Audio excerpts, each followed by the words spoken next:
Good morning, everyone. It's 21 News Chief Meteorologist Eric Wilhelm here on this Wednesday morning, the 22nd day of September, and ironically, one of our bigger severe weather threats of 2021 so far is coming our way during a time of the year in which severe weather is not that common at all. The tail end of September tends to be a pretty quiet time of the year, but we do have a pretty good threat for thunderstorms coming our way today. So let's get to the details, and first I want to show you the wide view, and what we're looking at this morning is the water vapor imagery, and we also have the surface map plotted up, so our cold front is just off to our west.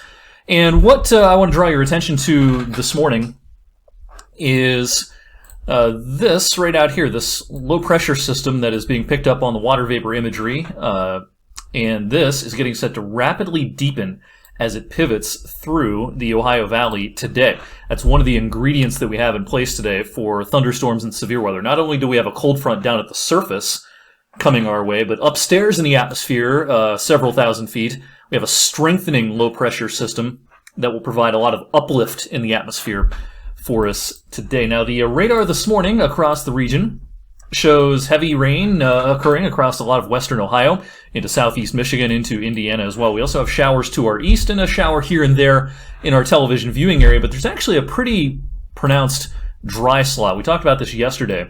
There would be this dry slot that would try to work in for a lot of the morning and midday today. And while there can be a shower occasionally in this dry slot, we are expecting pretty quiet weather, generally speaking, for a lot of the morning, the midday, and even the first part of the afternoon today.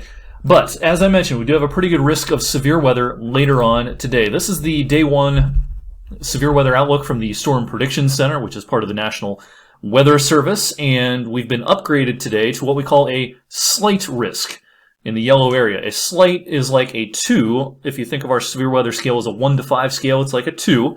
The word slight can be a little bit deceiving because you think no big deal, slight, right?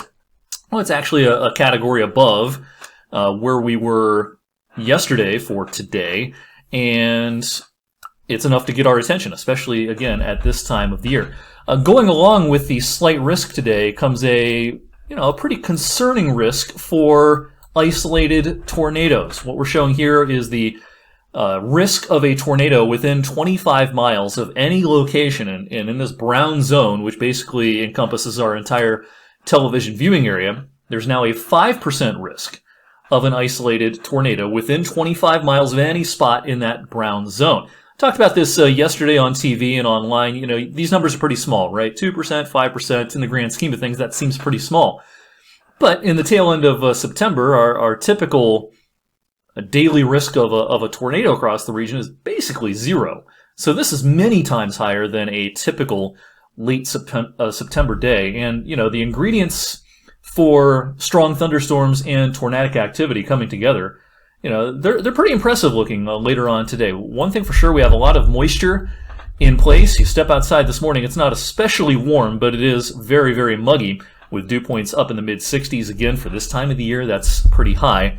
Look at the dew point drop that's coming behind the front by this time tomorrow. So we've got that upper low sweeping in, we've got a lot of wind energy aloft, we've got moisture in place, and we have a pretty strong cold front heading our way. So let's break down what to expect as far as the timing of things today. Again, this dry slot's going to be around for a lot of the next several hours. There can be the occasional shower, but we're looking at a lot of dry time, I think, for the next handful of hours, and really taking us through mid-afternoon. I've stopped the animation here at 3 p.m.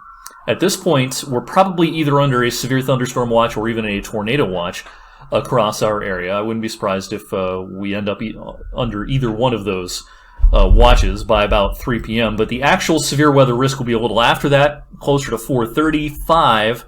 Here's 5 p.m., and this is when things will be approaching our television viewing area. So taken literally, our model would suggest that a pretty good line of storms, perhaps with some rotation embedded in it, is approaching from the south and west right around 4:30 to 5 p.m. And then here's 6 p.m.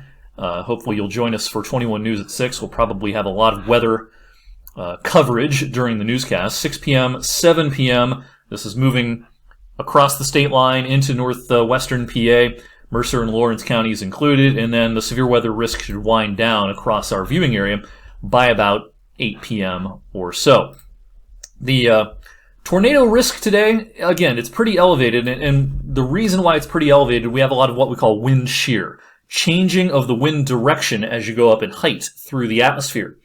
And with that strong wind shear in place, this is a parameter that takes into account not only the instability in the atmosphere, the ability for air parcels to rise quickly, but also that wind shear. It's called the significant tornado parameter. And the brighter colors, the higher the risk on our high-resolution model here. And, you see ones here. That doesn't sound like a big number, right? Well, again, for this time of the year especially, this is a pretty significant number.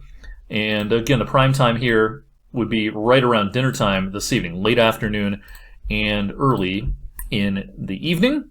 I won't get too much farther into the meteorology, but what I want to draw your attention to, this is called a skew-T plot, showing what the atmosphere looks like going up through the sky, and trained eyes can pick out a lot of things on this map. But I want to draw your attention over here. The main risk picked out by this model is a tornado late this afternoon and early this evening. Again, thanks to that ample wind shear. So we're a little out of practice when it comes to severe weather, right? It's late September. Our typical severe weather season around here runs from May to July.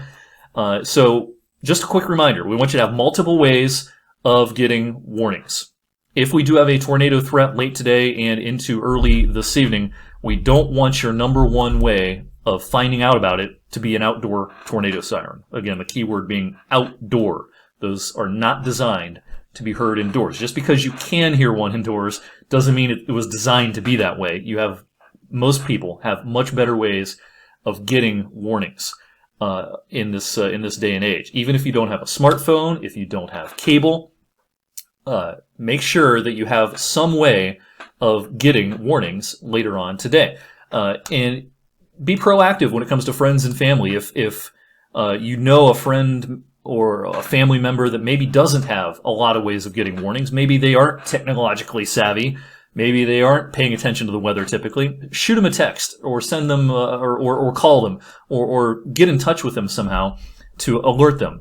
That would be helpful to those who maybe are a little out of touch with the weather. Again, it's late September. A lot of people who don't pay close attention to the weather may not be expecting a big severe weather day today, but the potential is there, so we want you to take it seriously, and of course we'll keep you updated throughout the day. Thanks for watching on this Wednesday morning, and again, keep in touch on social media, pay attention to social media, make sure you are following my Twitter feed and my Facebook posts. I will have lots to say throughout the day.